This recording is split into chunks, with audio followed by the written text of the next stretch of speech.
हरे राम राम राम हरे हरे, हरे कृष्ण कृष्ण कृष्ण हरे हरे, हरे राम राम राम हरे हरे, हरे कृष्ण कृष्ण कृष्ण हरे हरे, हरे राम राम राम हरे हरे, हरे कृष्ण कृष्ण कृष्ण हरे हरे, हरे राम राम राम हरे हरे, हरे कृष्ण कृष्ण कृष्ण हरे हरे, हरे राम राम राम हरे हरे, हरे कृष्ण कृष्ण कृष्ण हरे हरे। गोपिका जीवनस्मरणं गोविंद गोविंद। श्रीमान् वेंकटनाथार्य कवितार्किककेसरी वेदान्ताचार्यवर्यो मे सन्निधत्तां सदा हृदि। श्रीवासरङ्गपरकालमुनित्रयाप्तलक्ष्मात्मरक्षणेदित्वैवाघमान्तम् आचार्यभक्तिपरिपूरमनर्गशीलं गोपालदेशिकमुनिं गुरुमाश्रयामः। प्रेमप्रदानैकविचक्षणाभ्याम् अनन्यभक्तैः अभिवन्दिताभ्यां मदीयचित्तासनशोभिताभ्यां नमो नमः प्रेमिकपादुकाभ्याम्। जन्माद्यस्य यतोऽन्वयादितरतश्चार्तेषु विघ्नस्वराट् तेने ब्रह्महृदाय आदिकवये मुह्यन्ति यत्सूरयः। तेजो वारिमृदां यथा विनिमयो यत्र त्रिसर्गो मृषा। धाम्ना स्वेन सदा निरस्तकुहकं सत्यं परं धीमहि। धर्मप्रोज्झितकैतवोऽत्र परमो निर्मत्सराणां सतां। वेद्यं वास्तवमत्र वस्तु शिवदं तापत्रयोन्मूलनं। श्रीमद्भागवते महामुनिकृते किं वा परैरीश्वरः। सद्यो हृद्यवरुध्यदेऽत्र गतिभिः शुश्रूषुभिः तत्क्षणात्। निगमकल्पतरोर्गलितं फलं सुखमुखात् अमृतद्रवसंयुतं। पिबत भागवतं रसमालयं मुहुरहो रसिका भुवि भावुकाः। यं प्रव्रजन्तमनुपेतमपेदहृत्यं द्वैपायनो विरहकातर आजुहाव। पुत्रेति तन्मयतया तरवोऽभिनेदुः तं सर्वभूतहृदयं मुनिमानतोऽस्मि। यस्वानुभावमखिलश्रुतिसारमेकम् अध्यात्मदीपमतिदितिर्शतां तमोऽन्धम्। संसारिणां करुणयाः पुराणगुह्यं तं व्याससूनुमुपयामि गुरुं मुनीनां। नारायणं नमस्कृत्य नरं चैव नरोत्तमं देवीं सरस्वतीं व्यासं ततो जयमुदीरयेत्। कृष्णाय वासुदेवाय देवकीनन्दनाय च नन्दगोपकुमाराय गोविन्दाय नमो नमः। योऽन्तः प्रविश्य मम वाचमिमां प्रसुप्तां सञ्जीवयति अखिलशक्तिधरस्वधाम्ना। अन्यांश्च हस्तचरणश्रवणत्वगादीन् प्राणान् नमो भगवते पुरुषाय तुभ्यम्। नामसङ्कीर्तनं यस्य सर्वपापप्रणाशनं प्रणामो दुःखशमनः तं नमामि हरिं परम्। गोपिका जीवनस्मरणं गोविन्द गोविन्द।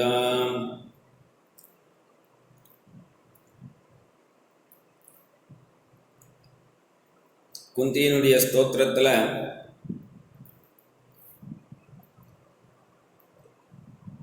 எப்பொழுதும் எனக்கு துக்கத்தையே கொடு என்று குந்தி மாதா பகவானிடத்தில் பிரார்த்திக்கிறார். பகவான் ஏன் ஒருத்தனுக்கு துக்கம் தரான் அப்படிங்கிறதையும் குந்தி மாதா சொல்கிறார். யாரை பகவான் நினைக்கிறானோ அவளுக்கு தான் துக்கம் வருதான். எந்த ஜீவனை பகவான் நினைக்கிறானோ அந்த ஜீவனுக்கு துக்கம் தரப்படுறது. அது ஏன் துக்கத்தை தருவானே, சௌக்கியத்தை கொடுக்கலாமே என்று கேட்டால், துக்கத்தை கொடுத்தா தான் பகவானுடைய சிந்தனையே நமக்கு வருமா. சௌக்கியத்தை கொடுத்துட்டா பகவத் சிந்தனை நமக்கு வராது என்பதனால குந்தி மாதா எனக்கு துக்கத்தையே கொடு என்று பிரார்த்திக்கிறார். அப்பேற்பட்ட அந்த குந்தியினுடைய ஸ்துதி பக்தி ஞான வைராக்கியமுடையது. அதன் பிறகு தர்மபுத்திரர் கிருஷ்ணனை பார்க்கணும் அப்படின்னு அஸ்தினாபுரத்திலேயே மற்றொரு அரண்மனையில் கிருஷ்ணர் தங்கி இருக்கார். அங்கே கிருஷ்ணரை பார்க்கறதுக்காக தர்மபுத்திரர் கிளம்பி வரார். வாசல்ல கிருஷ்ணனுடைய தேரோட்டி தாருகன்னு பேரு. கிருஷ்ணனை பார்க்கலாமா என்று கேட்டதும்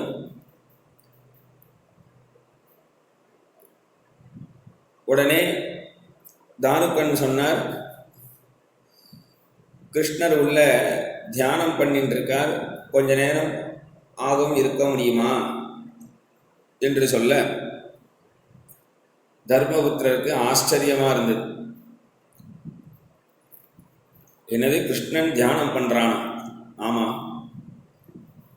சரி வரட்டும், நான் காத்துட்டு இருக்கேன் என்று தர்மபுத்திரர் கிருஷ்ணனுக்காக காத்துட்டு இருந்தார்.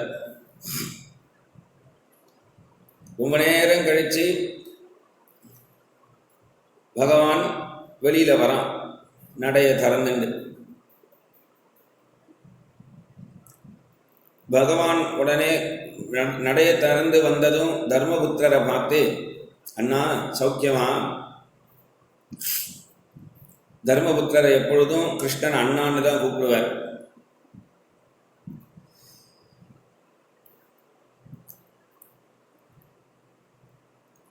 தர்மபுத்திரர் சொன்னார், அதெல்லாம் இருக்கட்டும் கிருஷ்ணா, எனக்கு ஒரு சந்தேகம், நீ பதில் சொல். என்ன சந்தேகம்? லோகமே ஒன்னதானே தியானம் பண்றது, ஏதோ ஒரு பலனை அடையணும்னு. ஆமா, நீ யாரையோ தியானம் பண்றியாமே, அப்ப நீ யாரிடத்துல இருந்தோ ஏதோ ஒரு பலனை வாங்கி இங்க எல்லாருக்கும் கொடுத்துட்டு இருக்கியா? எனக்கு புரியலையே. நீ தியானம் பண்றதுக்கு ஒருத்தர் உண்டா? அது யாரை நீ தியானம் பண்ற என்று கேட்டதும் பகவான் சிரிச்சுண்டே சொன்னான், தர்மபுத்திரரே, என்ன இப்படி ஒரு கேள்வி கேட்கிறீர்? நான் யாரை தியானம் பண்ண போறேன்? என்னையே யாரு தியானம் பண்ணிட்டு இருக்கிறானோ அந்த பக்தனை நான் தியானம் பண்ண போறேன். என்ன நினைக்கிறவனை நான் நினைக்க போறேன். என் பக்தர்களை என்னதும், ஓஹோ சரி, இப்போ ஏதோ பக்தனை தான் நீ நினைச்ச. எந்த பக்தனை நினைச்ச நீ? இப்போ நீ எந்த பக்தனை கேட்கிற தர்மபுத்திரரே? என்ன ஏன், என்ன பக்தர்கள், எத்தனை பக்தர்கள் உனக்குனா? எனக்கு விதவிதமா இருக்கா பக்தர்கள். உதாரணத்துக்கு 2 சொல்றேன்னு. முதல்ல பிரஹ்லாத நாரத பராசர புண்டரீக வியாசாம்பரீஷ சுகசௌனக பீஷ்மதால்பியான் ருக்மாங்கதார்ஜுன வசிஷ்ட விபீஷணாதீன் புண்ணியானி மான் பரம பாகவதான் ஸ்மராமி.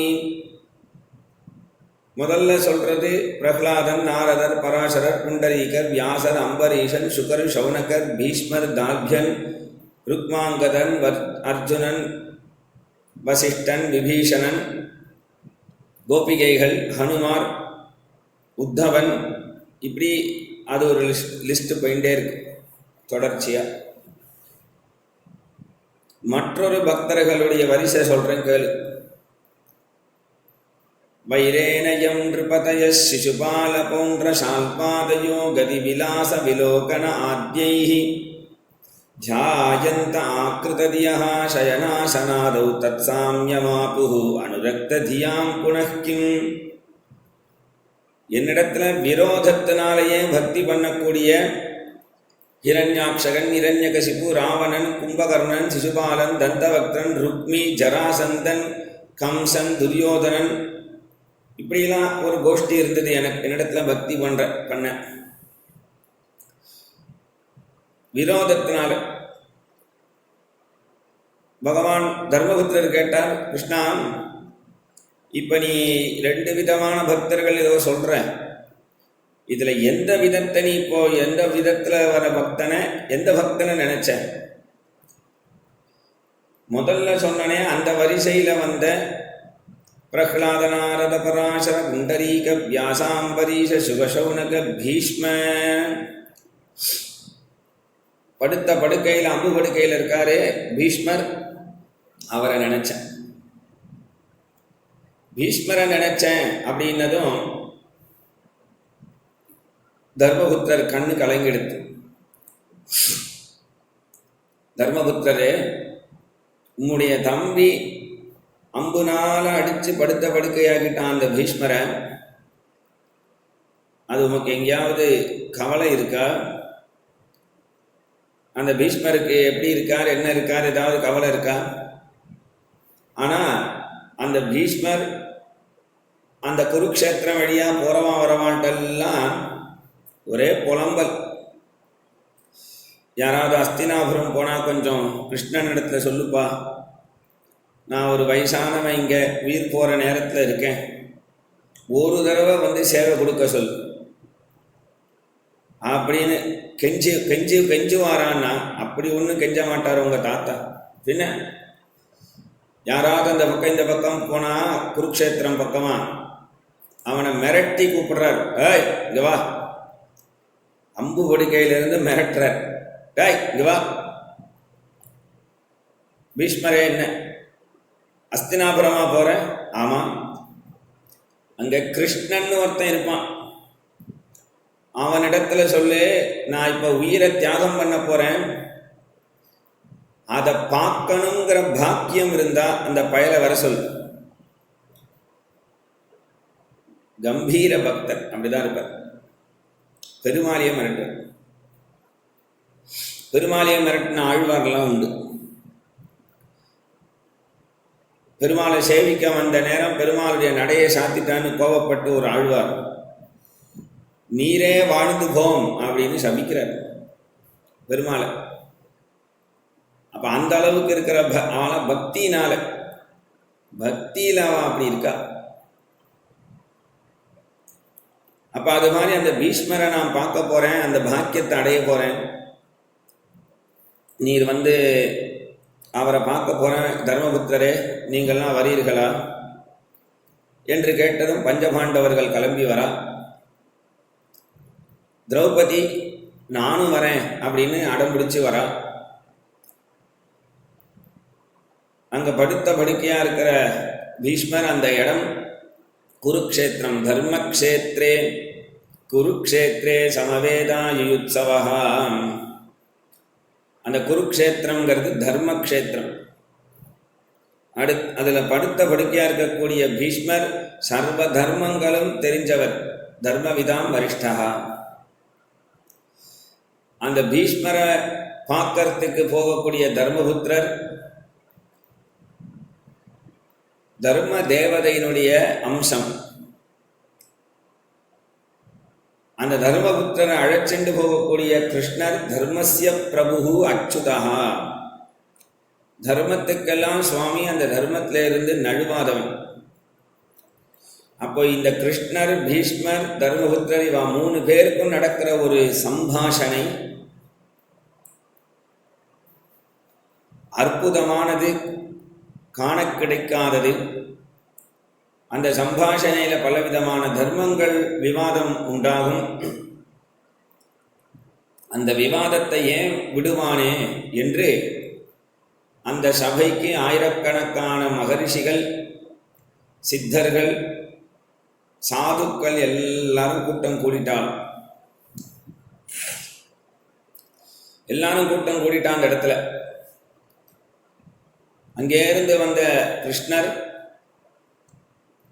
பீஷ்மரை விழுந்து சேவிச்சுட்டு அபிவாதையை சொல்லி கிருஷ்ணவர்மானாமாஸ்மி, க்ஷத்ரியனாயிருந்தா அபிவாதையை பண்ணினது வர்மான்னு சொல்லுவா, பிராமணனாயிருந்தா அபிவாதையை பண்ணினா ஷர்மான்னு சொல்லுவா. ஆமா, இதை ஏன் சுவாமி இப்ப சொல்றீர்? அபிவாதையை பண்ணணுமே, அது பண்றவாளுக்குத்தானே. அப்ப நீர் நான் எதுக்கு சுவாமி அபிவாதையெல்லாம் போய் பண்ணிட்டு? அதெல்லாம் வேண்டாம் சுவாமி. ஏன்னா அபிவாதையை பண்ணாதான் உண்டான், பெரியவாளை போய் சேவிச்சு அபிவாதையை பண்ணாதான். அப்ப அந்த அபிவாதனம் அப்படிங்கிறது நிறைய பேருக்கு தெரியாமையே போயிடுது. நிறைய பேருக்கு தெரியறது, நிறைய பேருக்கு தெரியலங்கிறவுடைய கணக்கு தான் அதிகம். அதனால கிருஷ்ணர் அபிவாதையை பண்ணினார். உடனே பீஷ்மர் தர்மபுத்திரன் எங்க அப்படின்னார். கிருஷ்ணர் சொன்னார், எனக்கு தெரியும், வந்தவாளை எங்க விசாரிக்க போறீர்? நீர் வராதவாளை தான் விசாரிப்பேன்னு தெரிஞ்சுதான் நான் வரும்போதே தர்மபுத்திரரை அழைச்சின்னு வந்துட்டேன். தர்மபுத்திரர் வந்தார், அபிவாதையை பண்ணினார். அபிவாதையை பண்ணது உடனே பீஷ்மர் தர்மபுத்திரரை பார்த்து யூயம் வை தர்மநந்தனஹா, அயோக்கியன் கஷ்டப்படுறான் அப்படின்னு சொன்னா அதுக்கு அர்த்தம் உண்டு.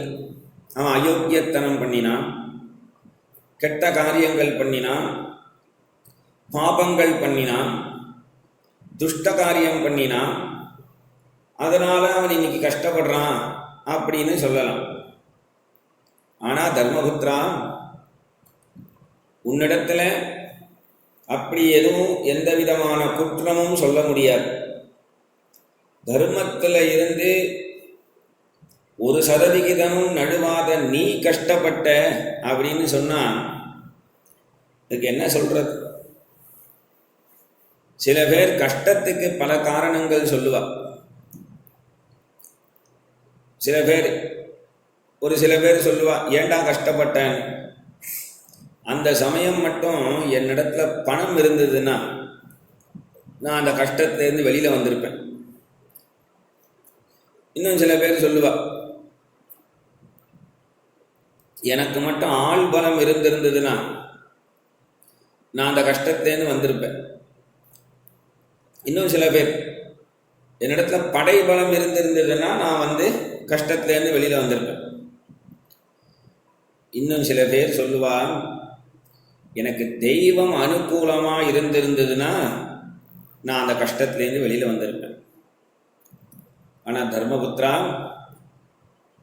உன்னுடைய விஷயத்துல பணபலம்னு சொன்னா 3 தடவை ராஜசூய யாகம் பண்ற அளவுக்கு உன்னுடைய கஜானாலேயே பணம் இருந்தது. ஆள் பலம் அப்படின்னு சொன்னா அர்ஜுனன், பீமன் இவர்களை மீறி உன்னிடத்துல யாரும் கிட்டக்க நெருங்க முடியாது.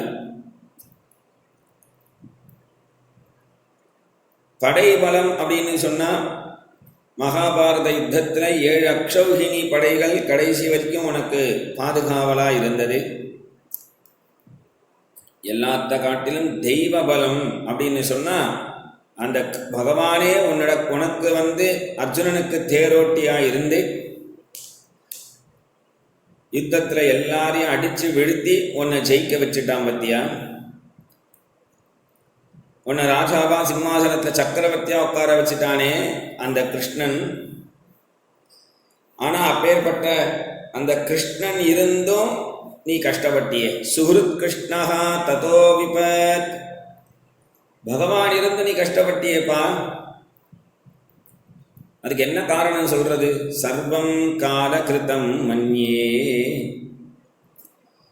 பகவான் இருந்தும் ஒருத்தன் கஷ்டப்பட்டான் அப்படின்னு சொன்னா அதுக்கு காரணம் காலம்தான் காரணம். அப்ப பகவான் என்னத்துக்கு? பகவான் இருந்தே ஒருத்தன் கஷ்டப்படுறான்னா காலம்தான் காரணம்னா அப்புறம் பகவான் எதுக்குன்னா பகவானும் காலமும் போட்டி போடுமா.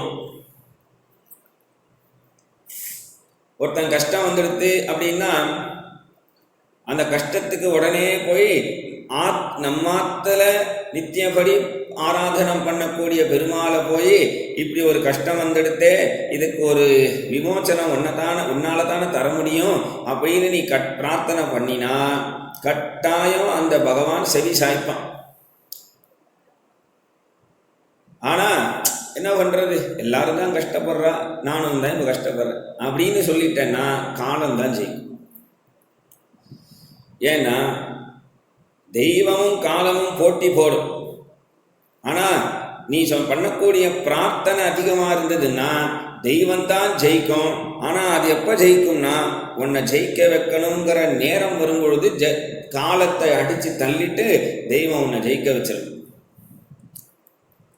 இதுக்கு உதாரணம் யாருன்னா சீதா பிராட்டி. சீதா பிராட்டிய காலம் எங்க கொண்டு போயிடுத்து, ராவணனால கடத்தி கொண்டு போய் சீதா பிராட்டி அசோகவனத்தில் தனிமைப்படுத்தி அந்த சீதா பிராட்டி தன்னுடைய நீண்ட கூந்தல்னாலேயே தூக்கு மாட்டிக்கிற வரைக்கும் காலம் கொண்டு போயிடுது. ஆனால் அந்த சீதா பிராட்டி சதா சர்வ காலமும் ராமநாம ஜபம் பண்ணிட்டு ராமரை சிந்தனை பண்ணிட்டு ராமஸ்மரணம் பண்ணிட்டு இருந்ததுனால எந்த மரத்தில் சீதா பிராட்டி தூக்கு மாட்டிக்க போறாளோ அந்த மரத்தினுடைய கிளையில ஹனுமார் உட்கார்ந்துட்டு இருக்காரு. இதுக்குதான் தெய்வம்னு பேர். காலமும் தெய்வமும் இப்படி போட்டி போடுறது பாருங்க. நம்முடைய பக்தி தான் அங்க முக்கியம், நம்பிக்கை தான் முக்கியம். நம்ம தெய்வத்தை நம்பினோம்னா தெய்வம் கட்டாயம் காப்பாற்றுவார். பெருமாள் காப்பாற்றாம வேற யார் காப்பாற்ற முடியும்? எந்த மனுஷனும் காப்பாற்றுவான் நினைச்சுட்டு இருந்தால் கடைசி வரைக்கும் அவன் காப்பாற்றுறேன்னு சொல்லி கை விட்டுடுவான். ஏன்னா அவனுக்கே அவனை காப்பாற்றிக்க தெரியாது. அவன் எப்படி பிறரை காப்பாற்ற முடியும்? அதனால பகவானை நம்பினா காலமும் கீழே இறங்கிடும். அதனால தர்மபுத்திரா ஒரு விஷயத்துல அப்படித்தான் நடந்தது. என்னதான் காலம் உன்னை தூக்கி போட்டு மிதிச்சு தள்ளிடணும்னு நினைச்சாலும் ஆனா தெய்வம் உன்னை காப்பாத்திடுதே. அப்பேற்பட்ட கிருஷ்ணன் உன்னை காப்பாத்தினான். அவனை யாருன்னு நினைச்சேன்? எம் மன்யசே மாதுலேயம் பிரியம் மித்ரம் சுஹൃத்தமம் அகரோத் சச்சிவம் தூதம் சௌஹൃதாத் அத சாரதிம். இந்த கிருஷ்ணனை நீ என்ன நினைச்ச? உன்னுடைய அம்மாஞ்சின்னு நினைச்சியா?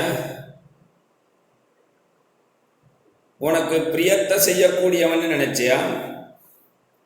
உதவி செய்யறதுக்காக வந்திருக்கான்னு நினைச்சியா? மித்ரன்னு நினைச்சியா? நண்பன்னு இல்லை உன்னுடைய சொந்தக்காரான்னு நினைச்சியா? இல்லை தூதுவன்னு நினைச்சியா? இல்லை சாரதின்னு நினைச்சியா? இவனை யாருன்னு நினைச்ச? இவனுடைய மகிமை உனக்கு தெரியுமா? இவனுடைய மகிமை யாருக்கெல்லாம் தெரியும்? இவனுடைய மகிமை சாட்சாத் சிவபெருமானுக்கு தெரியும், நாரத பகவானுக்கு தெரியும், கபில வாசுதேவனுக்கு பகவானுக்கு தெரியும். யாரு தெரியுமாடா? ஏஷவை பகவான் சாட்சாத் ஆத்யோ நாராயண புமான். வைகுண்டத்தில் எந்த ஒரு பகவான் நாராயணன் இருக்காரோ சதுர்புஜத்தோட, அவர் தான் இங்க முன்னாடி 2 புஜத்தோட இருக்கார்.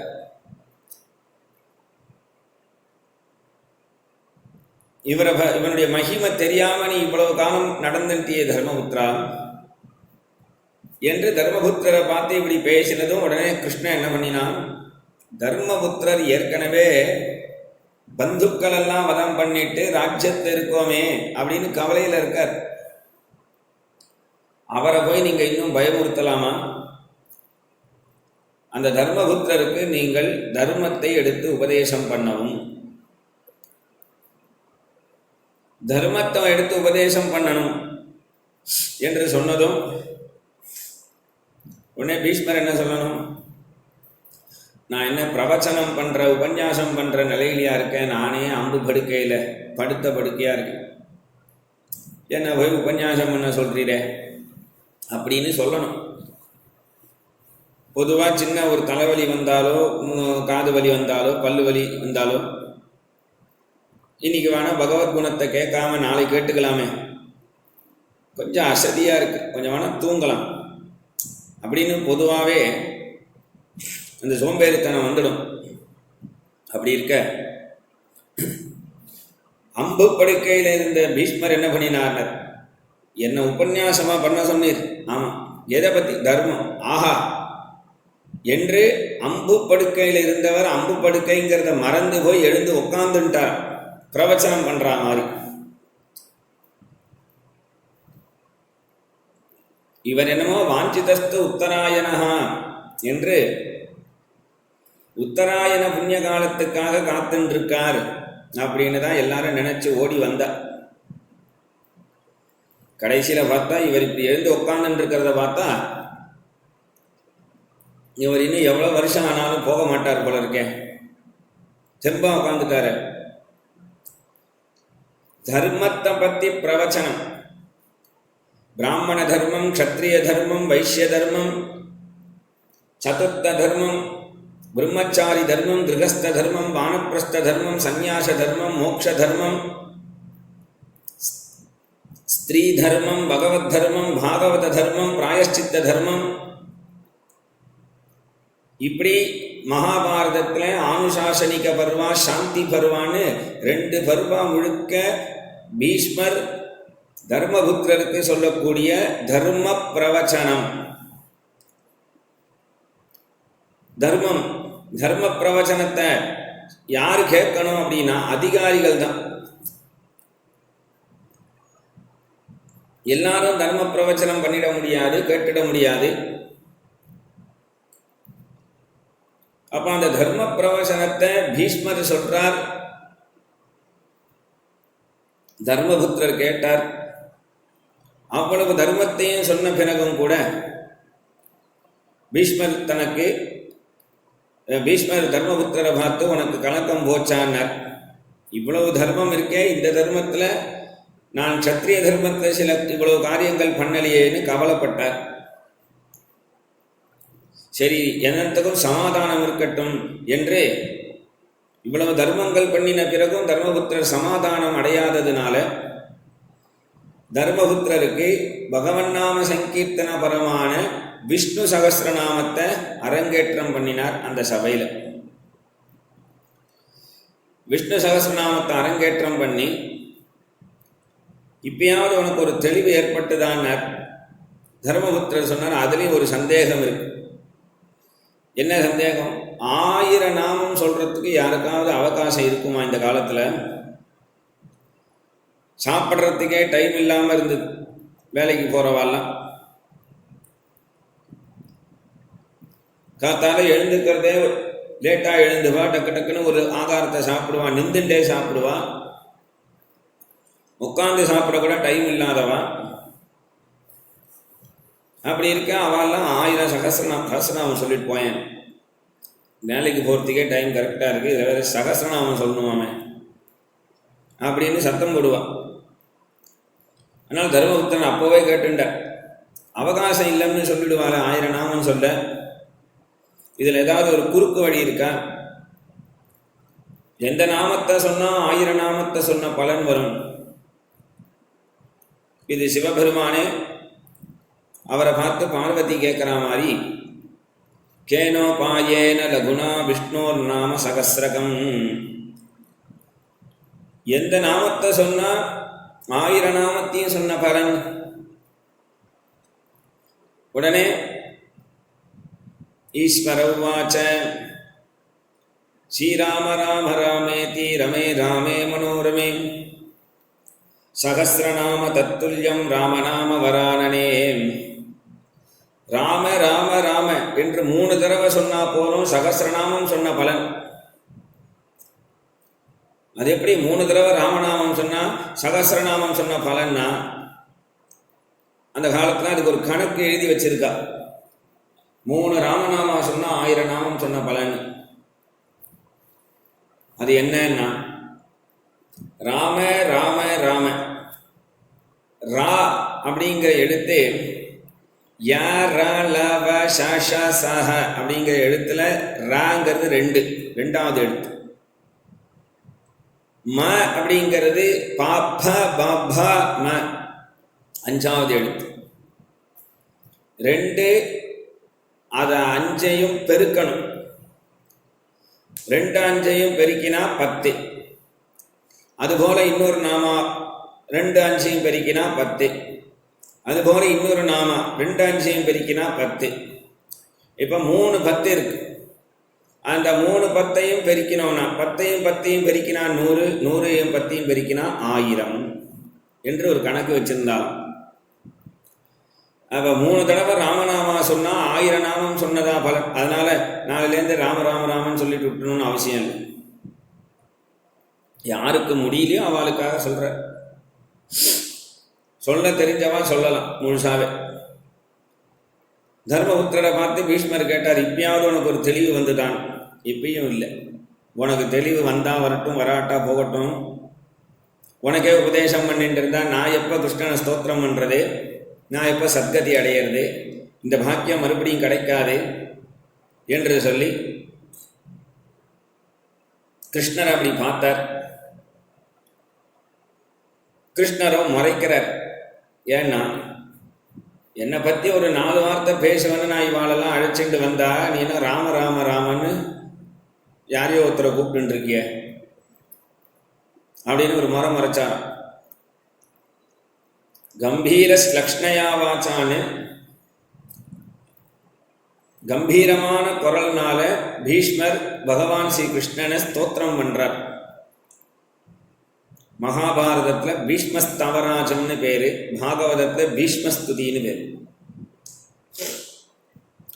இதிமதி ரூபகல்பிதா வித்ருஷ்ணா பகவதி சாத்வத புங்கவே விபும்னி ஸ்வசுகமுபகதே குசித் விகர்த்தும் பிரகதிமுபேஷி யத்பவ பிரவாஹம் திரிபுவனகமனம் தமாலவர்ணம் ரவிகர கௌரவராம்பரம் ததானே வபுரலகுலாமிருதானனாப்ஜம் விஜயசகேரதிரஸ்து மேனவத்யாம் யுதிதுரகரஜோ விதூம்ரவிஸ்வக்கச்சலுலிதஸ்ரமவாத்யலங்கிருதாஸ்யே மம நிஷிதசரைர்விபித்யமானத்வச்சிவிலசத்கவச்சேஸ்து கிருஷ்ண ஆத்மா சபதி சகிவச்சோ நிஷம்யவத்யே நிஜபரயோர்பலயோரதம் நிவேஷ்ய ஸ்திதவதி பரசைனிகாயுரக்ஷ்ணா ஹிருதவதி பார்த்தசகேரதிர்மமாஸ்து व्यवहितपृतनामुखं निरीक्ष्य स्वजनवधात्विमुखस्य दोषबुद्ध्या कुमतिमहरदात्मविद्यया यश्चरणरतिः परमस्य तस्य मेस्तु स्वनिगममपहाय मत्प्रतिज्ञामृतमधिकर्तुमवप्लुतो रतस्तः धृतरथचरणोऽभ्ययाच्चलद्गुः हरिरिव हन्तमिवं गतोत्तरीयः शितविशिखहतो विशीर्णदंशः क्षतच परिप्लुत आततायिनो मे प्रसभमभिससारमत्पथार्थं स भवतु मे भगवान् गतिर्मुकुन्दः विजयरथकुटुम्ब आत्तदोत्रे धृतहयरश्मिनि तच्छ्रिये क्षणीये भगवति रतिरस्तु मे मुमूर्षोः यमिह निरीक्ष हतागताः स्वरूपम् ललितगतिविलासवल्गुहासप्रणयनिरीक्षणकल्पितोरुमानाः कृतमनुकृतवत्य उन्मदान्धाः प्रकृतिमहन् किल यस्य गोपवध्वः मुनिघननृपवर्यसङ्कुले अन्तः सदसि युधिष्ठिरराजसूय येषाम् अर्हणमुपवेद ईक्षणीयो मम दृशिगोचर एष आविरात्मा तमिव महमजं शरीरभाजां हृदि हृदि धिष्ठितमात्मकल्पितानां प्रतिदृशमिव नैकधार्कमेकं समधिगतोऽस्मि विधूतभेदमोहः. பீஷ்மர் அப்படிங்கிறது அவருக்கு ஒரு காரண பெயர். தேவபிரதன் என்பதுதான் அவருக்கு வெச்ச பெயர். ஏன் பீஷ்மர் அப்படின்னா யாராலையுமே செய்ய முடியாத சத்தியத்தை செய்தவர். பீஷ்மருக்கு அப்பா சந்தனுன்னு இருந்தார். சந்தனு மகாராஜா காட்டுக்கு போயிட்டு வந்ததுலேருந்து சோகமா இருந்தார். அந்த சோகமா இருந்த அவரை பார்த்து என்ன காரணம், கவலையா இருக்கியே, ஏதாவது வேணுமா, புத்திரன் தான் கேட்கணும்.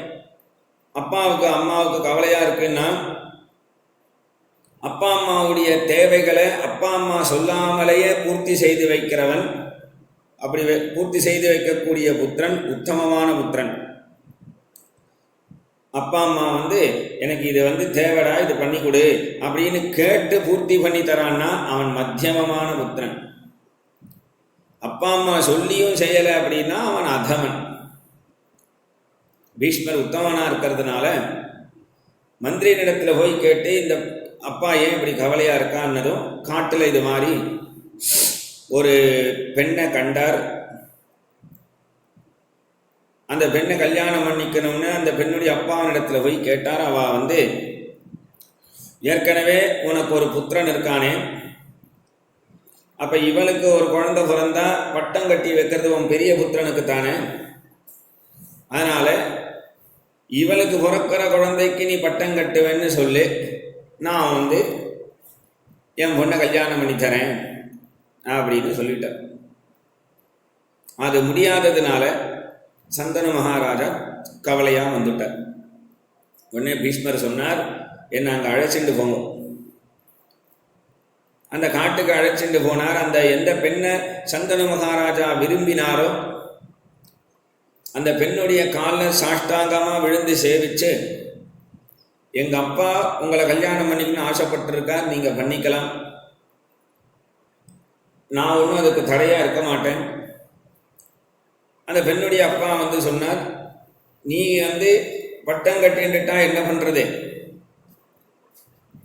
இல்லை நான் பட்டம் கட்டிக்க மாட்டேன், அது எப்படி நம்புறதுன்னு.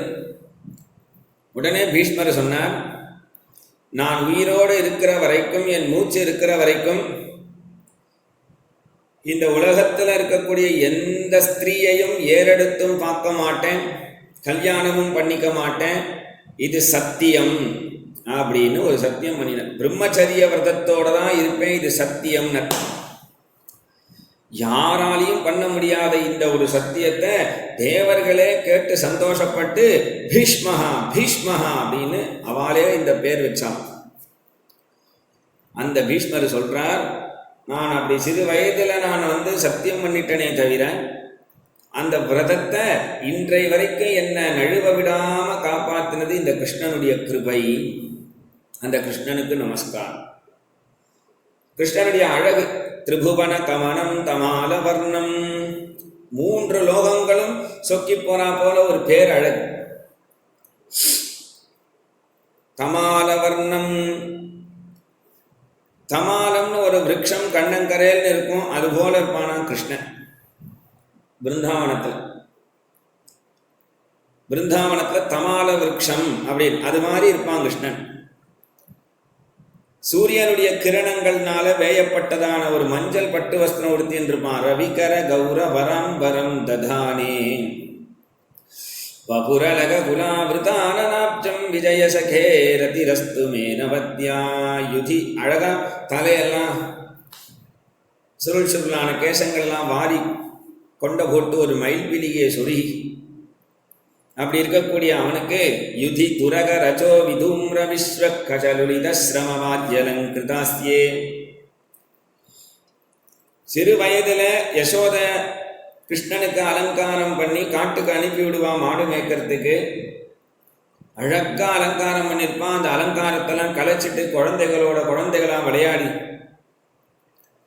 அந்த மாட்டு காலடியிலேருந்து அது குழம்பு கிளம்பி மண்ணு தூசி இவன் தலையில படிஞ்சது போராதுன்னு இங்க யுத்த காலத்துல குதிரையினுடைய காலடி குழம்புல இருந்து கிளம்பின அத்தனை மண்ணு இவன் தலையில மண்ணு. அது ஒரு அலங்காரமா இருக்கும். மேலே என்னன்னா பகவானுக்கு வேர்க்கிறதான். கசலுலித ஸ்ரமவாத்யலங்கிருதாஸ்யே, பகவானுக்கு வேர்க்கிறது. பெருமாளுக்கு எங்கேயாவது வேர்க்குமா? தேவர்களுக்கே வேர்க்காதுன்னும் பொழுது பெருமாளுக்கு வேர்க்குமான்னா, பெருமாளுக்கு எப்படி ஏன் வேர்க்கிறதுனா ஜென்ம கர்மச்ச மே திவ்யம்ன. அந்த வேர்வையையும் ஒரு அலங்காரமா எடுத்துக்கோ. ஏன் வேர்க்குமான்னா,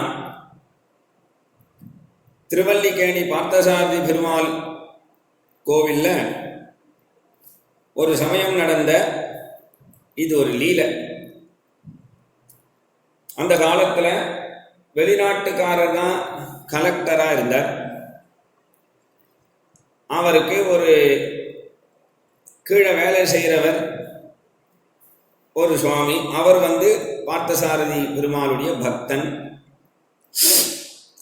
அந்த கலெக்டர் குதிரை வண்டியில் அப்படி வரும் பொழுது பார்த்தசாரதி பெருமாள் உற்சவமூர்த்தி புறப்பாடாகி வெளியில் வர பெருமாளுக்கு கொடையெல்லாம் போட்டு சத்திர சாமரங்கள்லாம் வீசுறான்.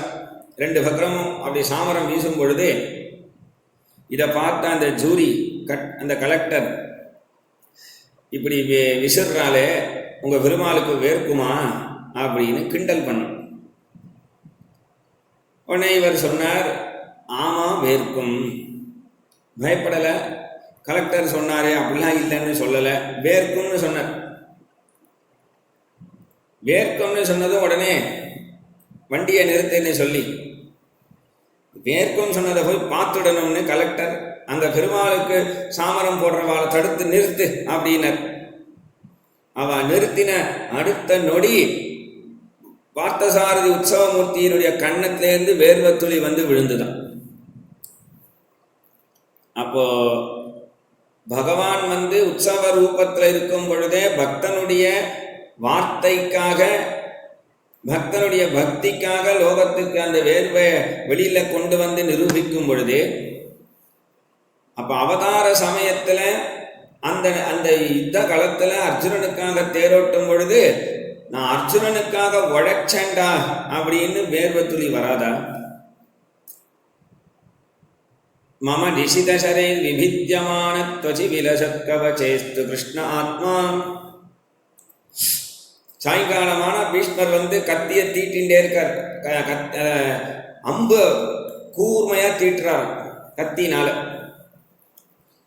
அங்கேருந்து சில பேர் கேட்கிறா, உம்மை பேரன் அடிக்கிறதுக்கு என்னத்துக்கு இப்படி கூர்மையான அம்பு?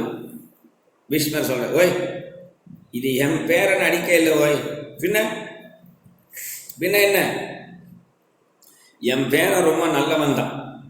அந்த என் பேரனை கலப்பி விட்டுட்டே இருக்கான் ஒருத்தன் கிருஷ்ணன், அவனை அடிக்கிறதுக்கு தான் இந்த அம்புன்னா. இப்படி ஆயிரக்கணக்கான அம்புகள் கூர்மை பண்ணிட்டு மறுநாள் யுத்த காலத்துக்கு பீஷ்மர் கிருஷ்ணனை பார்த்து சொல்றார், இன்னைக்கு நான் அவன் அம்புனால பூஜை பண்ண போறேன்னு. அம்புனால என்ன சொல்லி பூஜை பண்ண போறேன்னு சகஸ்ரநாமம் சொன்னனே, அந்த 1000 நாமத்தையும் இப்போ உனக்கு எழுதி வைக்க போறேன். அதனால ஒரு அம்பு எடுத்தார், கிருஷ்ணனை நோக்கி விஸ்வஸ்மை நமஹா, விஷ்ணவே நமஹா, வஷட்காராய நமஹா, பூதபவ்ய பவத்பிரபவே நமஹா, பூதகிருத்தே என்று 1000 நாமத்தை சொல்லி ஒரு நாமத்துக்கும் ஒரு அம்பை அனுப்புறார். அதெல்லாம் பகவான் தன் முகத்துல வாங்கிக்கிறான். இன்னைக்கும் பாட்சாதி பெருமாள் உற்சவமூர்த்தியை போய் பார்த்தோம்னா முகத்தை புள்ளியா இருக்கும். ஏன் அப்படின்னா பீஷ்மர் அடித்த அம்பு, அதனால ஏற்பட்ட அந்த காயம், அந்த புள்ளி, அது அப்படியே ஒரு அலங்காரமா இன்றைக்கும் பகவான் வச்சுருக்கான். மம நிஷித சரை விபித்யமான த்வஜி விலசத் கவசேஸ்து கிருஷ்ணாத்மா சபதி சகிவச்சோ நிசம்யவத்யே நிஜபரயோர் பலயோ ரதம் நிவேஷ்ய ஸ்திதவதி பரசை நிகாயிலக்ஷ்ணா ஹிருதவதி பார்த்தசகே ரதிர்மமாஸ்து சேனையோர் பயோர் மத்திய ரதம் ஸ்தாபயமே அச்சுதான். எங்களை எதிர்த்துண்டு கௌரவர்களுக்கு யாரெல்லாம் பரிஞ்சுண்டு வரார்களோ அந்த துரோகிகளை நாம் பார்க்கணும். கிருஷ்ணா ரதத்தை கொண்டு போய் நடுவில் நிறுத்தணும். கிருஷ்ணன் கொண்டு போய் நிறுத்தினான். அப்படி நிறுத்தினதும் எதிரணியில் இருக்கக்கூடியவர்களை சாரதி தான் ரதிக்கு தெரிவிக்கணும். அவள் யாரு, அவளுக்கு என்ன பலம், என்னென்ன அவளுக்கு பலவீனம், அப்படி தெரிவிக்கணும் பொழுது கையில் குதிரையினுடைய கடிவாளம், ஒரு கையில் சாட்டை, வாயில ஹோய் ஹோய் அப்படின்னு ஒரு சத்தம். இந்த ஹோய் ஹோய்னு சத்தத்தை கேட்கறதுக்கு ஆகாசத்தை தேவர்கள் கூட்டம் கூடிடுதான். அந்த ஹோய் ஹோய்னு சத்தம் போடுறான். கையில சாட்டையால அந்த குதிரை ஒரு அடிப்பானான்னா அடிக்க மாட்டான். அர்ஜுனனுடைய குதிரை எந்த திருவாயிலிருந்து வேதம் பரிமளித்து வந்ததோ அந்த திருவாயிலிருந்து ஹோய் ஹோய்னு சத்தம். அந்த ஹோய் ஹோய்னு சத்தத்தை கேட்க தேவர்கள். அப்போ கிருஷ்ணர் கையில் கடிவாளம் வச்சுண்டு ஒரு கையில் சாட்டையும் வச்சுண்டு வாயில் ஹோய் ஹோய்னு சத்தம் போட்டுண்டு அப்போ எதிரணியில் இருக்கிறவாளை எப்படி அறிமுகப்படுத்தினா அர்ஜுனனுக்குன்னா கண்களாலேயே பேசுவானா கிருஷ்ணன். கண்களால் அதோ பார் துரோணர், அதோ பார் அஸ்வத்தாமன், அதோ பார் கர்ணன், அதோ பார் துரியோதனன், இப்படி கண்ணை அசைச்சு அசைச்சு அதோ பார் பீஷ்மர் என்று கண்ணால காமிச்சான். நிகாயுகு அக்ஷ்ணா ஹிருதவதி பார்த்தசகே. அக்ஷ்ணா அந்த ஒரு பார்வை பார்த்தியே கிருஷ்ணா என் ஹிருதயத்தையே பிளந்து உயிரையே பறிக்கிற மாதிரி ஆயிடுத்தது.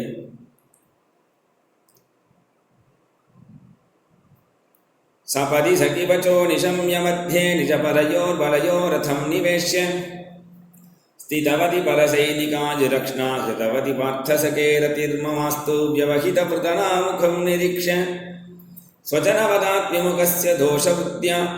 சரி, அப்படி பந்துக்களெல்லாம் பார்த்துட்ட அர்ஜுனனுக்கு இவாளை வதம் பண்ணி தனக்கு ஒரு சிம்மாசனம் தேவையா என்று யுத்தம் பண்ண மாட்டேன்னு அம்பையும் வில்லையும் கீழே வச்சுட்டான்.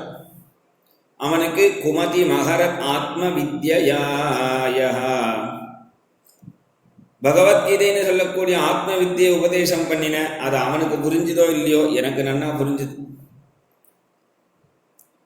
ஸ்வநிகமமபகாய மத் பிரதிஜ்ஞாம் ரிதமதிகர்த்தும் அவப்ளுதோ ரதஸ்தஹ திருதரத சரணோப்யயாச்சலத் குஹு ஹரிரிவஹந்தமிபம் கதோத்தரீயஹ. பீஷ்ம பிரதிஜை அப்படிங்கிறது மகாபாரதத்தில் உண்டு. ஆனா அதை ஒரு நாடகமா இங்க அழகா சொல்றா. மகாபாரத யுத்தத்துல 18 நாள் யுத்தத்துல பீஷ்மர் ஒருத்தனே 10 நாள் யுத்தம் பண்றார். ஆனா நித்தியம் யாருக்கு ஜெயம் வருது அப்படின்னா பஞ்சபாண்டவர்களுக்கு. கௌரவர்கள் தோற்கிறத சகிக்காத துரியோதனன் பீஷ்மரை பிடிச்சி சபையிலேயே சத்தம் போடுறான். இந்த கிழவர் நான் போறேன் யுத்தத்துக்குன்னு. இவர் போய் போய் போய் தோத்துண்டு வர பஞ்சபாண்டவர்களுக்காக உழைக்கிறார். சாப்பிட்றது என்னமோ என்னுடைய சாப்பாடு, உழைக்கிறது என்னமோ பஞ்சபாண்டவர்களுக்கு.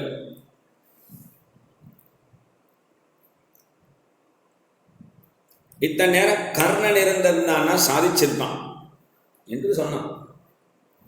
உடனே பீஷ்மருக்கு கோபம் வந்துடுது. பஞ்சபாண்டவர்களை ஜெயிக்கக்கூடிய அளவுக்கு உன்னிடத்துல தர்மம் இருக்கா? முதல்ல நீ பண்ற அதர்மத்துக்கு துணை கொண்டு நானும் சரியாயிடும் யுத்தத்தை பண்றேன். யுத்த களத்துக்கு போனா பஞ்சபாண்டவர்கள்னு நான் பார்க்கறது இல்லை. ஆனா அப்படி இருக்கேன், என்னிடத்துல நீ இப்படி ஒரு குறைய சொல்ற. கர்ணன் சாதிப்பான் அப்படின்னு சொன்னா நீ அதை பார்க்க தான் போற. ஏன்னா நம்முடைய பக்கத்துல பகவான் இல்லையேடா.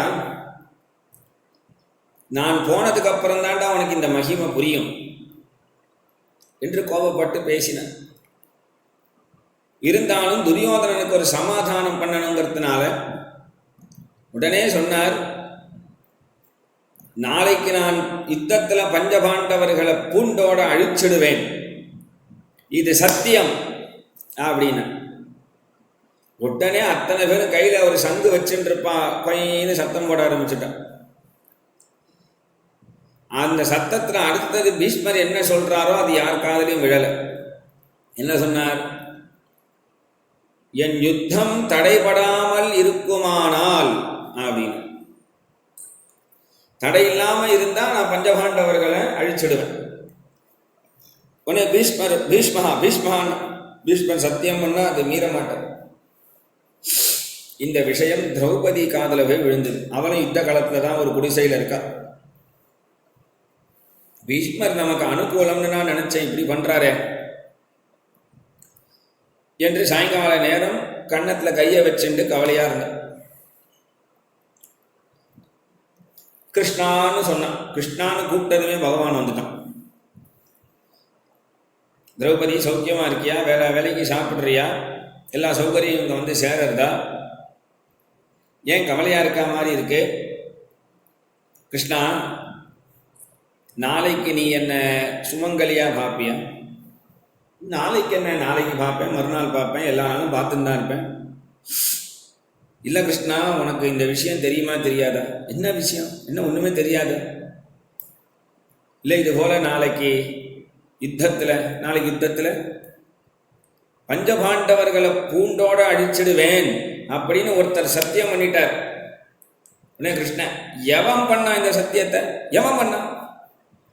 கிருஷ்ணா, உனக்கு தெரியுமா தெரியாது? தெரியாது திரௌபதி, சொல்லி எவன் பண்ணான்? பீஷ்மர். என்னது, பீஷ்மரா? பீஷ்மரா அப்படின்னு கிருஷ்ணன் கண்ணத்துல கையை வச்சுன்னு உட்காந்துட்டான். உடனே திரௌபதி சொன்னா, நான் தனியா அழறனேன்னு கூட்டு சேர்ந்து அழறதுக்கு நீ வந்தியா? எனக்கு இதுலேருந்து ஒரு விமோசனம் தருவாயின்னு உன்னை கூப்பிட்டா நீயும் சேர்ந்து அழறிய. திரௌபதி, அவர் சும்மாலாம் சத்தியம் பண்றவர் இல்லை, அவர் சத்தியத்தை மீறவும் மாட்டார். இருந்தாலும் உனக்கு ஒரு விமோசனம் தரேன், என் கூட வா என்று அவளை அழைச்சிட்டு வாசலுக்கு வரார். இங்கே இந்த யுத்த களத்தினுடைய எல்லையில ஒரு குடிசை போட்டுண்டு ஒரு மகாத்மா தங்கின்னு இருக்கார். ரொம்ப காலமா வயசானவர், பிரம்மச்சாரி. அவரோட திருவடியில விழுந்து நீ சேவிச்சன்னா உன்னை அவர் தீர்க்க சுமங்கலி பவன் ஆசீர்வாதம் பண்ணிட்டார்னா நீ பயப்படவே வேண்டாம் என்று என் கூட வான்னு சொல்லி அழைச்சிட்டு போறார். வாசல்ல ஒரே குடிசைக்கு வெளியில வந்தா நிறைய பேருடைய கழுத்தை வெட்டி கை வெட்டி யுத்தம் இல்லையா, கை கால்கள்லாம் அம்பு நீட்டின்னு இப்படி இருக்கு. தன் பக்தனுடைய மனைவியான திரௌபதியினுடைய கால் அதுல பட்டு அடிபற்றக்கூடாதுன்னு பகவான் தான் போட்டுண்டு வந்த பாதுகையை அவளுக்கு தந்தான். அதை போட்டுண்டு அவள் நடந்து வந்தா. அந்த குடிசை வந்தது. கிருஷ்ணன் சொன்னான், திரௌபதி, நான் சொன்ன குடிசை இதுதான், நீ உள்ள போய் அவரை விழுந்து சேவி. கிருஷ்ணா, நீ வரலையா? நான் வந்தேன்னா காரியமே கெட்டு போயிடும். அந்த பெரியவருக்கு என்ன நன்னா தெரியும், இத்தனை நாளா ஏன் வரல பேசலைன்னு என்னை பிடிச்சி சண்டை போட்டுன்னு இருப்பார். நான் இப்போ அவரோட பேசிட்டு இருந்தா ராத்திரி பூரா வீணாயிடும். நான் கொஞ்சம் ரெஸ்ட் எடுத்தா தான் காத்தால தேர் ஓட்ட முடியும். அதனால நீ மட்டும் போயிட்டு வா. திரௌபதி, நீயும் போனோமா, அவரை சேவிச்சோமா வந்தோமான்னு இருக்கணும். அவர் யாரு, அவர் பேர் என்ன, எந்த ஊர்லேருந்து வந்தார், எப்போ வந்தார், இங்கே தான் பிறந்தாரா, இங்கே தான் வளர்ந்தாரா, இல்லை வேற ஊரில் பிறந்து இங்கே வளர்ந்தாரா, அவருக்கு கல்யாணம் ஆகிடுதா, குழந்தை இருக்கா, எத்தனை பேர் அப்படின்னு பம்பு பேசின்னு இருக்கார். கிளம்பி வந்துரு. சரின்னு கிருஷ்ணன் சொன்னதை கேட்டுட்டு திரௌபதி உள்ள போறான். திரௌபதி காலில் கொலுசு மெட்டிலாம் போட்டுன்னு இருக்கா. அதெல்லாம் போட்டுன்னு இருந்தால் தான் ஸ்திரீகள் வரான்னு தெரியும். இன்னைக்கெல்லாம் ஸ்திரீகள் இப்படி தான் பார்க்குறா, புருஷன்லாம் இப்படி ஆயிட்டா. அதனால உள்ள இருக்கிறவரோ பிரம்மச்சாரி, சாயங்கால நேரம் அவர் பார்த்தார், என்னுடைய பிரம்மச்சரியத்தை கெடுக்கிறதுக்கு எவனோ ஒரு ஸ்திரீயை அனுப்பியிருக்கான் என்று கோபப்பட்டு, நான் வந்திருக்கிறது யாருன்னு பார்த்தாதானே என் பிரம்மச்சரியம் நழுவறதுக்கு, நான் வந்திருக்கிறவர்களை பார்க்காமையே திரும்பிட்டேன்னா அப்ப வந்தவா நான் அவளை வரவேற்கல அப்படிங்கிறதுனாலே திருப்பி போயிடுவா. அதனால அந்த பெரியவர் திரும்பிட்டார். வந்த திரௌபதி என்ன பண்ணா, விழுந்து சேவிக்கிறார். சேவிக்கும் பொழுது முட்டி கீழே படுறது, கை கீழே படுறது. அப்படி கீழே படுற அந்த நம்மளை சேவிக்கதான் ஆசீர்வாதம் அவங்க வந்திருக்கா, யாரோ ஒரு சுமங்கலி பாவம் அப்படின்னு அப்பவும் பார்க்கல அவர். அப்பவும் திரும்பி பார்க்காம தீர்க்க சுமங்கலி பவ அப்படின்னு ஆசீர்வாதம். மறுபடியும் திரௌபதி சேவிச்சா. மறுபடியும் தீர்க்க சுமங்கலி பவ. மறுபடியும் திரௌபதி சேவிச்சா. தீர்க்க சுமங்கலி பவ 5 தடவை சேவிச்சா. ஏன்னா அவளுக்கு 5 கணவன். அவன் 4 தடவை சேவிச்சு 4 பேர் உயிரோடு இருந்து ஒருத்தர் யுத்தத்தில் செத்து போயிட்டா. அப்புறம் என்ன ஆகும்? கலிகாலத்தில் பட்டிமன்றம் வைப்பா. திரௌபதி விதவையா சுமங்கலியா? ஏன்னா சீதா பண்ணினது சரியா, தமயந்தி பண்ணினது சரியா, ராவணன் வசத்தியா, கும்பகர்ணன் வசத்தியா, விபீஷணன் வசத்தியா, வாலி சரியா, சுக்ரீவன்? நம்ம கடவுளே, நம்மளுடைய சித்தாந்தமே இந்து கடவுள் இல்லை, நம்மளுடைய இதிகாச புராணங்கள்லாம் பொய் அப்படின்னு பேசுகிறவன் இதில் இருக்கிற விஷயத்தை என்னத்துக்கு விவாதம் பண்ணுவானே? உனக்கு தான் இதில் நம்பிக்கை இல்லையே, அப்புறம் எதுக்கு இதை விவாதம் பண்ணுவானே? அப்போ இந்த மாதிரி விவாதம் பின்னாடி வந்துடக்கூடாதுன்னு கிருஷ்ணன் என்ன சொன்னான்? 5 தடவை சேவிச்சிருந்தான். சம்பிரதாயத்தை அப்படியே சொல்லி தந்துட்டான். 4 தடவை சேவிக்கணும், 5 தடவை சேவிக்கணும், சம்பிரதாயத்தை அப்படியே சொல்லி கொடுத்துட்டான். உடனே அந்த பெரியவர் கோபப்பட்டு, இங்கே என்ன தீர்க்க சுமங்கலி பவ நாம சங்கீர்த்தனம் நடக்கிறது நான் எழுதியிருக்கேன், நான் தான் ஆசீர்வாதம் பண்ணியாச்சு, போக வேண்டிட்டானே. திரௌபதி உடனே, நீ இது நான் விழுந்து சேவிக்கிறேன்னு சும்மா ஒரு ஃபார்மாலிட்டிக்காக ஒரு ஆசீர்வாதமா, இல்லை சத்தியத்துக்காக ஆசீர்வாதமா? உடனே அவன் பெரியவர் கோபம் வந்தது. என்னது, சும்மா ஒரு ஆசீர்வாதம், பொய் ஒரு ஆசீர்வாதம், உண்மையான ஆசீர்வாதம், இப்படி பல ஆசீர்வாதம் பண்ணுவாளா? சொப்பனத்தில் ஆசீர்வாதம் பண்ணாலும் இந்த பீஷ்மனுடைய வார்த்தை பொய்யே போகாது அப்படின்னு. உடனே திரௌபதி, என்னது பீஷ்மரா? என்னது என் பேரை சொல்றா, இவ யாருன்னு திரும்பினார். அப்பதான் திரௌபதியா?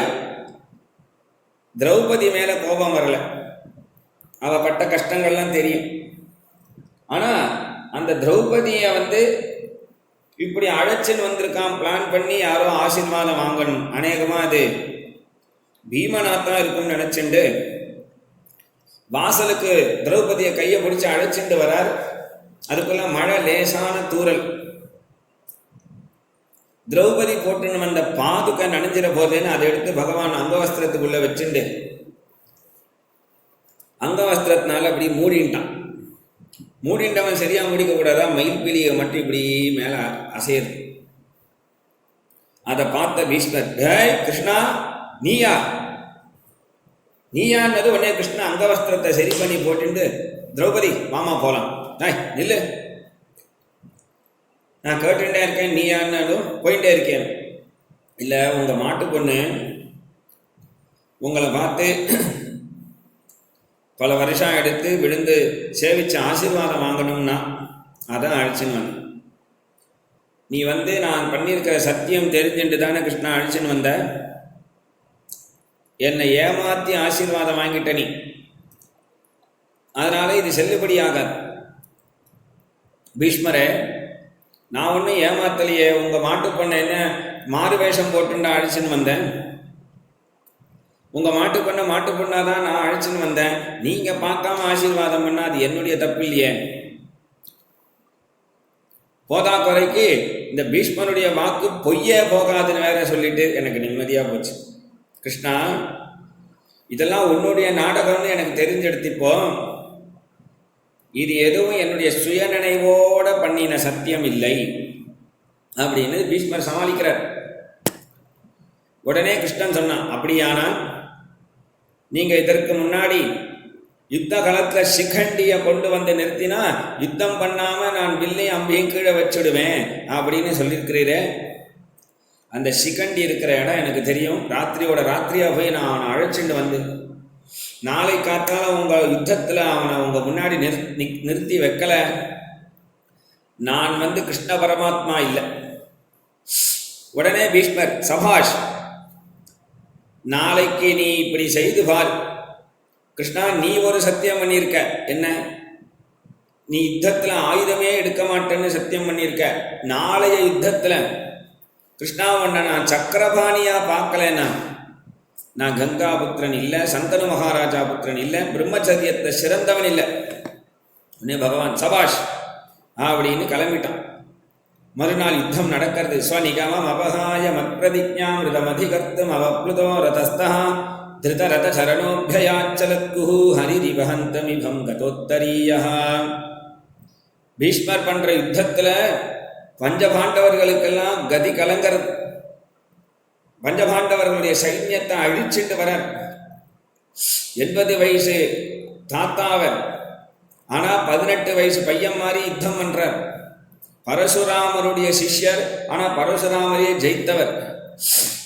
உடனே அர்ஜுனன் பார்த்தான், கிருஷ்ணா எனக்கு எங்க தாத்தாவை கண்டு பயமா இருக்கு, நீ வேற திசையை நோக்கி யுத்தம் ரதத்தை செலுத்து.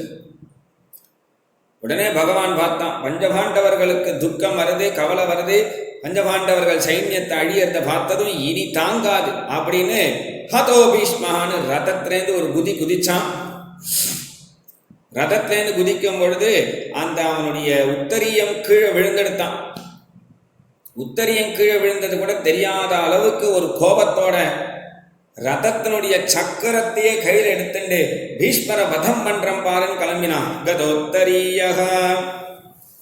அந்த உத்தரியத்தை கீழே போட்டது என்ன அழகா இருந்ததுன்னு சொல்றா. என்ன அப்படின்னா, பகவான் அப்படி உத்திரியத்தை போட்டு கிளம்பி அப்படி சக்கரத்தை எடுத்துட்டு போனதும் இப்பவே அர்ஜுனனுக்கு விஜயத்வஜம் அப்படிங்கிற கொடி கட்டினா மாதிரி இருந்துதான் அந்த உத்திரியத்தை போட்டது. கதோத்தரீயஹ. பகவானுக்கு கோபம் வந்துடுத்துனா சர்வலோகங்களும் அழிஞ்சு போயிடும். அதனால பூமாதேவி மட்டும் பயப்படாம இருப்பாளா? பூமாதேவி நடுங்கும் பொழுது இது நிஜமான பிரளயமா என்னன்னு தெரியலையே அப்படின்னு அவ கவலைப்படுவாளே. அப்ப அவளுக்கு ஒரு சமாதானம் இருக்கட்டுமேன்னு உத்திரியத்தினுடைய ஒரு நுனிய பூமியிலையும் ஒரு நுனியை தான் உட்கார்ந்துருக்கிற சீட்டிலையும் போட்டுட்டு போறானா. அது நான் சும்மா தான் கோபப்படுறேன், இது நிஜமான கோபம் இல்லை அப்படின்னு பூமிக்கு சமாதானம் பண்ணணுங்கிறதுனால உத்திரியத்தை கீழே போட்டானா. கதோத்தரீயஹ. பகவான் தேரோட்டி இல்லைன்னு சொல்லிட்டா அந்த சீட்டில் அந்த குதிரை கண்ணாப்பினான்னு ஓடும்.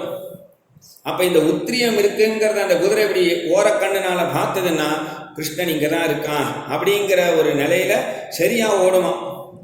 அப்ப அந்த குதிரை சரியா ஓடணும் அப்படிங்கிறதுனாலேயே உத்திரியத்தை கீழே போட்டானா. கதோத்தரீயஹ. அந்த தேரோட்டியினுடைய இடம் காலியா போயிடுத்துன்னு சொன்னா வேற தேரோட்டியை வந்து உட்காந்துடுவா. ஆனா அந்த அர்ஜுனனுக்கு தான் தேரோட்டணுங்கிற சங்கல்பத்தில் இருந்ததுனால அப்ப அந்த சீட்டை ரிசர்வ் பண்ணணுமா. இந்த துண்டு போட்டு ஒரு சீட்டை பிடிக்கிற இந்த பழக்கத்தையே கிருஷ்ணன் தான் கொண்டு வந்தானோ. பஸ்ஸில் கூட்டமாக 2 பக்கம் ஏறுவா, ஒருத்தன் நடுவு ஜன்னல்லேருந்து இப்படி ஒரு துண்டை போட்டு நான் அப்பவே போட்டேன் தெரியுமா அப்படின்னும். அது மாதிரி அந்த துண்டை போட்டு அந்த இடத்த வந்து பகவான் தனக்கு வேணுங்கிற உரிமையை உண்டாக்கிக்கிறானா. அதுக்காக உத்திரியத்தை கீழே போட்டானா. கதோத்தரீயஹ. மேலும் என்ன அப்படின்னா, இந்த பீஷ்மரை எதிர்த்துண்டு இப்ப கையில சக்கராயுதபாணியா வருது நீலமேகசாமலனான கிருஷ்ணன். அந்த நீலமேகசாமலமான அந்த ரூபம் உத்திரியம் மறைச்சிடும். அது அவருக்கு அந்த காட்சியை கொடுக்கணும், தான் கிருஷ்ணன் தான் வரேன், அது உத்திரியத்தை அப்படி கீழே போட்டா தான் கிருஷ்ணன் வரேங்கிற அந்த ரூபம் அவருக்கு தெரியுமே. அதனால உத்திரியத்தை கீழே போட்டானா. கதோத்தரீயஹ. மேலும் வக்ஷஸ்தலத்தில் இருக்கக்கூடிய அந்த மகாலட்சுமி அவருடைய கடாட்சம் இந்த பீஷ்மருக்கு கிடைக்கணும் அப்படின்னு சொன்னா உத்திரியம் இருந்தா அந்த கடாட்சம் மறைஞ்சு போயிடும். அதனால மகாலட்சுமி கடாட்சம் கிடைக்கட்டும்னு உத்திரியத்தை கீழே போட்டானா. கதோத்தரீயஹ. இப்படி நிறைய அர்த்தம் இதுல சொல்றா. நிறைய அர்த்தம். கதோத்தரீயஹ. அப்படி பகவான் அப்படி கிளம்பி போனதை பார்த்தேன். அர்ஜுனன் ஓடி வந்து கிருஷ்ணனை ஆலிங்கனம் பண்ணிண்டு, கிருஷ்ணா நீ ஆயுதம் எடுக்க மாட்டேன்னு சொல்லியிருக்க, தாத்தாவை நான் யுத்தம் பண்றேன், நீ வான்னு சமாதானம் பண்ண. பீஷ்மரோ இப்படி ஒரு பாக்கியம் கிடைக்குமா கிருஷ்ணா, நீ என்ன உன்னுடைய கையினாலே அடிச்சு மோட்சத்தை கொடுத்துரு. ஆனா அன்னைக்கே எனக்கு மோட்சம் கிடைச்சிருக்கணும், இந்த பேரன் தடுத்துட்டான். அதுக்கப்புறம் சொல்றார், லலிதகதி விலாச வல்குஹாச பிரணய நிரீக்ஷண கல்பிதோருமானாஹ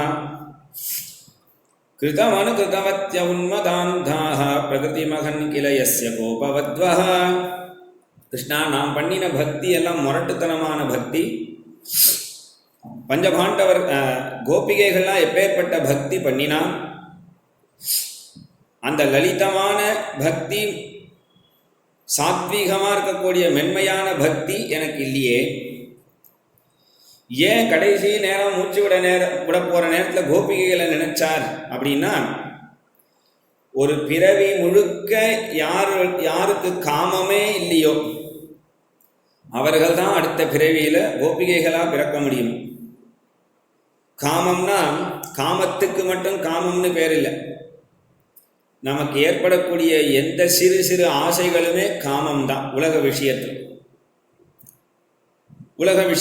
எது ஏற்பட்டாலும் காமம். அது எதுவுமே இல்லாமல் கிருஷ்ணனை தவிர வேறு சிந்தனையே இல்லை இவர். அப்பேற்பட்ட யோகீஸ்வரர், பிரம்மசரியத்தில் சிறந்தவர், வயசில் பெரியவர், தன்னுடைய கடைசி மூச்சை கிருஷ்ணனுடைய சரணத்திலேயே தியாகம் பண்ணினார். பீஷ்மரிடத்திலேருந்து ஒரு ஜோதி ஆகாச மார்க்கமாக கிளம்பி கிருஷ்ணனுடைய திருவடியை வந்து அடைஞ்சது. உடனே ஒரு முகூர்த்தம் எல்லாரும் மௌனமாக இருந்தால், பீஷ்மருக்கு செய்ய வேண்டிய காரியங்கள் எல்லாம் தர்மபுத்திரர் மூலமாக செய்து வைத்து, தர்மபுத்திரருக்கு மறுபடியும் தன்னுடைய பாஞ்சஜன்யம்ங்கிற சங்குனால தலையில் அபிஷேகம் பண்ணி மறுபடியும் சக்கரவர்த்தியா பட்டம் கட்டி வச்சு கொஞ்ச காலம் இருந்து சமாதானம் பண்ணி, பகவான் தர்மபுத்திரிடத்திலையும் குந்தியினிடத்திலையும் சொல்லிண்டு பகவான் துவாரகைக்கு கிளம்பி போனார். துவாரகைக்கு கிளம்பி போகிற வழியில் அந்த குதிரை ரதம் எவ்வளவு தூரம் செல்லுமோ ஆனர்த்தான் உபபிரஜ்ய ஆனர்த்த தேசங்கள்லாம் தாண்டி ஒரே நாள் ஒரு இடத்துல தங்கி மறுநாள் துவாரகையை அடைந்து அந்த துவாரகையில் இருக்கிறவர்களுக்கெல்லாம் சமாதானம் பண்ணி பஞ்ச பாண்டவர்களை யுத்தத்திலிருந்து காப்பாற்றி சக்கரவர்த்தியாக தர்மபுத்திரரை உட்கார வச்சுட்டு வந்திருக்கேன் அப்படின்னு துவாரகையில் பகவான் தன்னுடைய அந்தப்புறத்தில் ருக்மிணி தேவிகளோட நிம்மதியாக விஸ்ராந்தி எடுத்துட்டு இருக்கான். தர்மபுத்திரர் அஸ்தினாபுரத்தில் சக்கரவர்த்தியாக ராஜ்ய பரிபாலனம் பண்ணுறார் என்கின்றதோடு இன்றைய கதையை நாம் நிறுத்திப்போம். கோபிகா ஜீவனஸ்மரணம். கோவிந்தா கோவிந்தா.